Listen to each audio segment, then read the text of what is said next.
So let's start off by saying this won't work for many of you who have already spent a significant amount of time in the Swarm disaster, but I wanted to create this to bring a proof of concept that many of us have been discussing for a while now into reality. With that proof of concept being the way to force and enter Aeon encounter on our own terms, thus allowing us to trigger 99 cheats on a run of our choosing, specifically to obtain the hardest achievement in the game, Nick of Time. So let's break it down for those of you who don't know what I'm talking about. As you play through the Swarm disaster, you unlock story chapters in which you meet Aeons of various paths. Upon triggering the encounter, you receive a unique award or buff for that current run that you were on.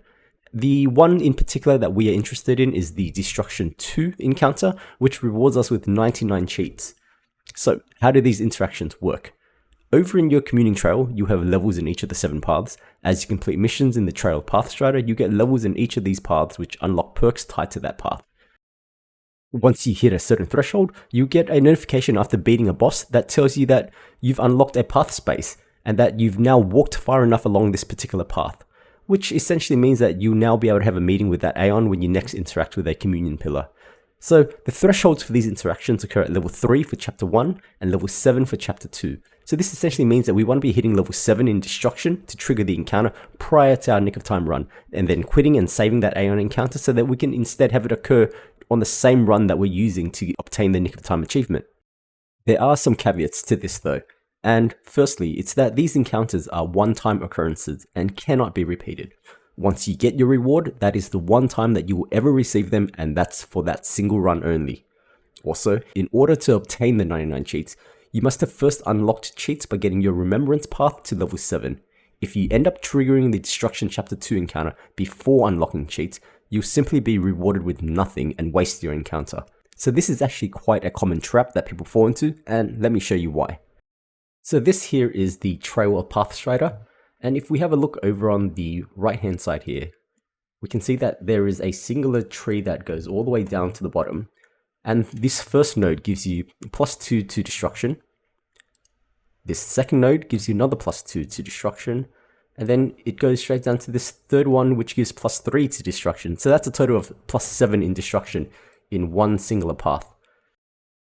Alright, so now let's compare that to the left hand side of the tree for the Remembrance path. We get our first Remembrance here for +2. Down here we get another +1 for a total of 3. And then it's not until we get all the way down here that we get another +4 for a total of 7.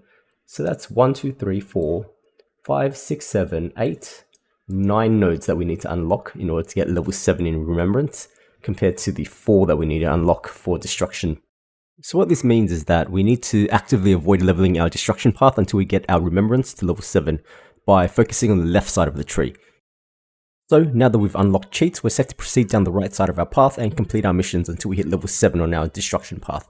Nothing's going to happen at first when you do this. It won't be until you beat a boss in the Swarm disaster that you'll get a pop-up here saying that you've walked far enough on the path of Destruction. Once we receive this pop-up, we're going to quit the run immediately. It's very important that you do not interact with the pillar, as once you do, you'll be locked into that galaxy-like map even if you restart the game. And so that's that really. We now essentially have 99 cheats in our back pocket, which we can trigger at any time by interacting with the boss pillar on plane 1.